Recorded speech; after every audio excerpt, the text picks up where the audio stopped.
This time on Jairus Of All, I'm going to build a thing. I tell you what it is, but I'm not really sure what it is. And I don't necessarily think it's going to work. You get to come along and find out through every step of the process if this idea is going to pan out or not.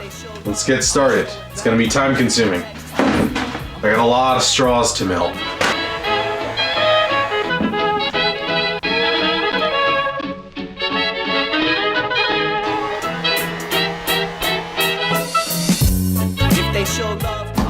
This is frustrating. This is intensely difficult because if you go just over the temperature the straw needs to be flexible enough to reshape it to the side of the bucket, it melts. And once it melts a little bit, it's done because I need to maintain flow characteristics. So I can't have big melty spots and kinks in the straws. This is really hard. All right. I think I have enough straws. I'm not sure. So let's hope, because they're getting glued to this bucket and then I can't use the bucket to shape them anymore. Before I glue them, I have to snip off all of the flexy parts on every single one of these.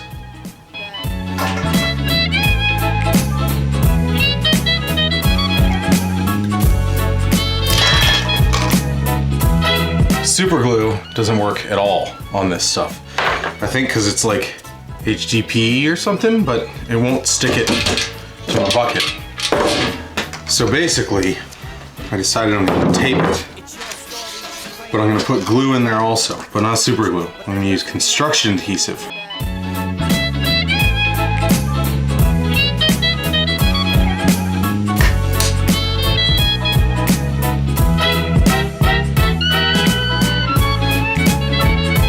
Now I need to let this dry, but this is going to take a little bit. First layer is finished. Now I just need to add a whole bunch more. So let's talk about why laminar flow is so cool. All right, quick science lesson. More specifically though, fluid dynamics. But don't be afraid, it's actually really easy to understand and it's really useful. So laminar flow is really just the smooth flow of a fluid versus the turbulent flow of a fluid.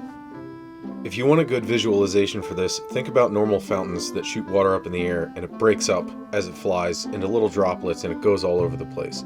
With a laminar flow fountain, those are the ones that shoot those perfect glassy tubes of water that stay in one piece from where they start to where they hit the ground again. But how do they get that water to stay in that perfect glassy looking tube? The way to do this is to destroy all of the turbulence in the flow of the fluid. In order to do that, you have to force the fluid to organize itself. And there's a relatively effective way of doing this. You can Google all the different techniques that professionals use to make really amazing laminar flow systems, but realistically, you can just put a bunch of tiny tubes inside your big tube.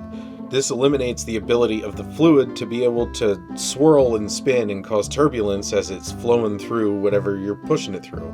Depending on the length of the tubes that you use, it can also equalize the speed of the fluid traveling through them, but that gets into a little bit more complicated principles. Just know that if you have long tubes inside your big tube, it'll help the speed be the same when it comes out the other side. This is why they utilize laminar flow in wind tunnels, because that way you have even speed air traveling over like an aircraft that you're testing, so that you can tell how it'll act as it travels through space, or the sky, I mean. I'm not trying to use this laminar flow principle to create a wind tunnel or a fountain. I want to see if I can make a vortex generator and make a vortex, or a tornado, basically. This isn't necessarily how vortexes or tornadoes work, but I'm hoping the principle of laminar flow will allow me to create one, even though it doesn't really follow the rules. Anyway, back to the project.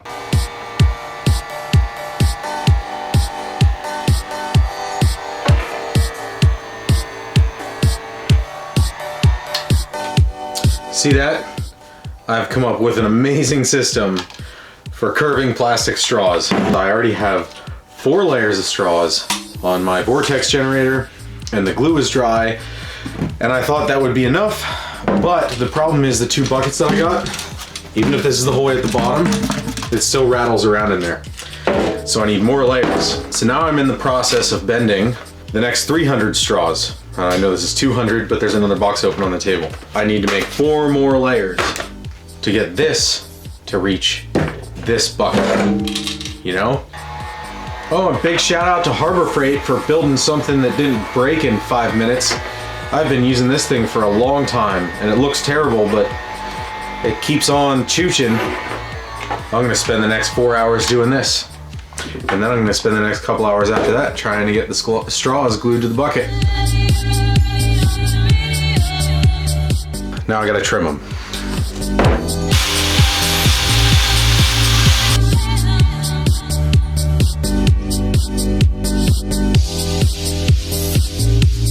There we go. Look at that. Now I gotta trim the bucket.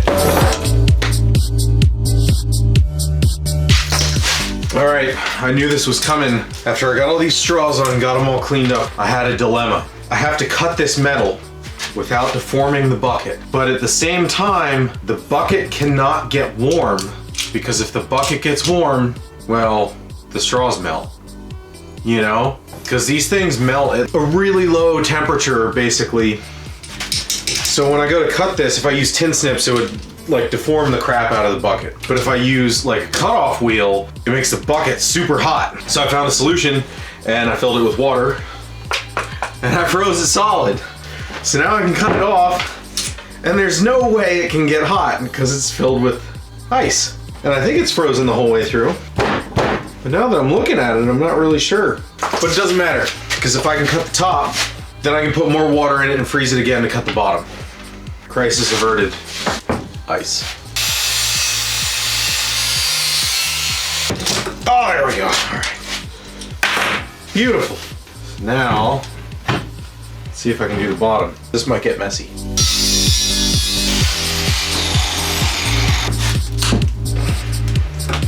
Now with that all shaved off, that ring, this bottom part should pop out. Not only do I not have to worry about melting the straws because the whole thing's filled with ice, but right now, since the whole thing's filled with ice and the bucket won't move, I don't have to worry about deforming the bucket when I try to pry the bottom out of it.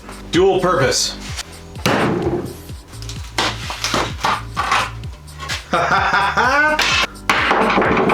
Perfect. Well, she's a leaky one now. Apparently it didn't freeze all the way through. It's going everywhere. Look out.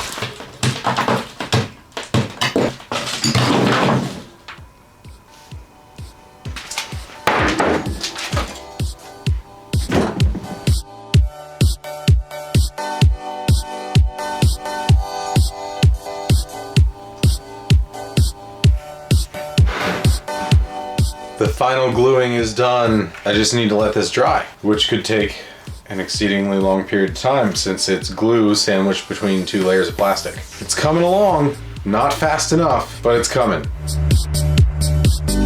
So first I gotta put this in place, so I'm gonna throw a rivet in that, and then I'm gonna use some of this epoxy stick that I've got left over and get it nice and situated. And then I need to build some guides out of paper around the inside, and then I'll put some fiberglass over it, and then I'll trim the bucket, and then it'll be done. And I think I might even test it.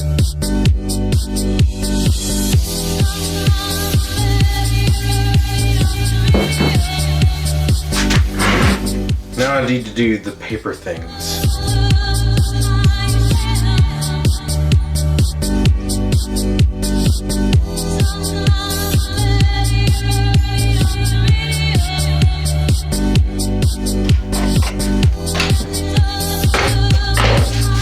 All right, paper's done.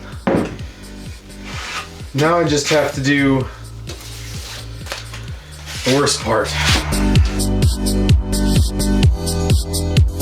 I need more strips. I'll be back when they're cut. All of my fiberglass strips are cut.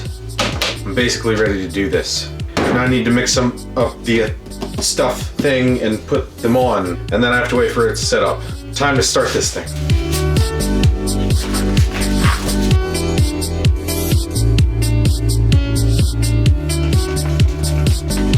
Here goes nothing.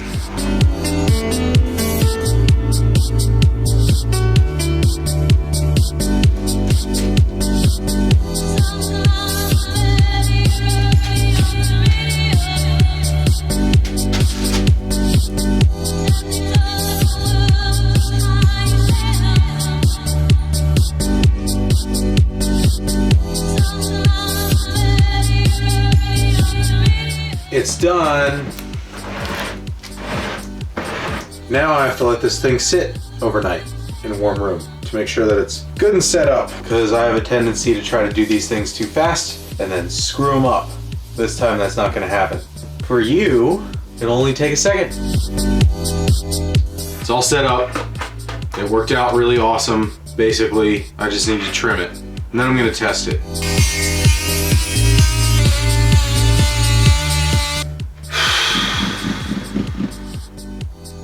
Now I need to test it.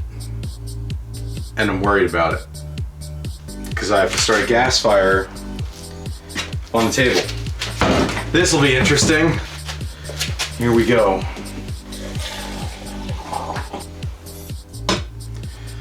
Keep the fumes to a minimum, like that. Why won't you go on? Close enough. I'm gonna tape it. All right. Now, I need something to prop this up.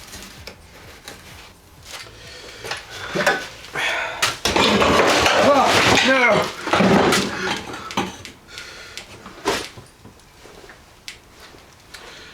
Now there's gas everywhere. Hold on. All right, so the leaf blower is going on the ground. That way it doesn't shake the table. Then I'm gonna set this back up and we're gonna try it.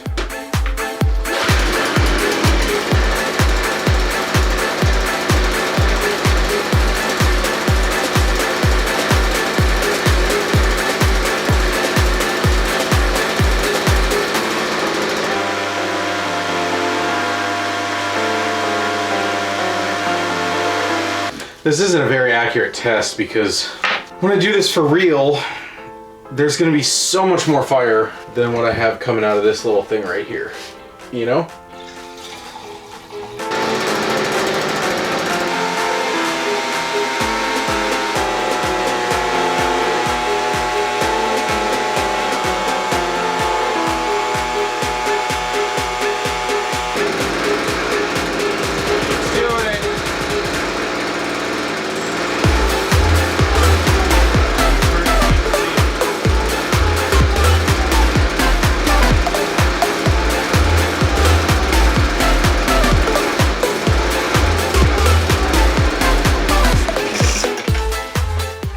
Well, it works. Now the question is, if this will work, I'm gonna scale it up.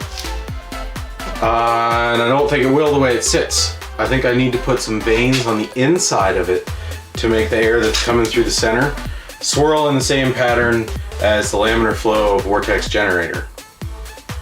And then it'll form it, you know? But I think the inside air has to be doing it too. Maybe. Or maybe this just won't work at all, you know? We'll find out. This isn't really following the principles of how a vortex is generated. And if it's windy outside, obviously this isn't gonna work at all. You saw how much that matters and moves stuff around. So, yeah, it's pretty smoky in here for running a 2-stroke leaf blower. That's pretty much the end. You should subscribe if you want to see what this thing is going to turn out like when it's all said and done, because it might be awesome, or it might just be boring, you know? But you'll never know if you don't subscribe to watch the rest of them. Thanks for watching. See you next time.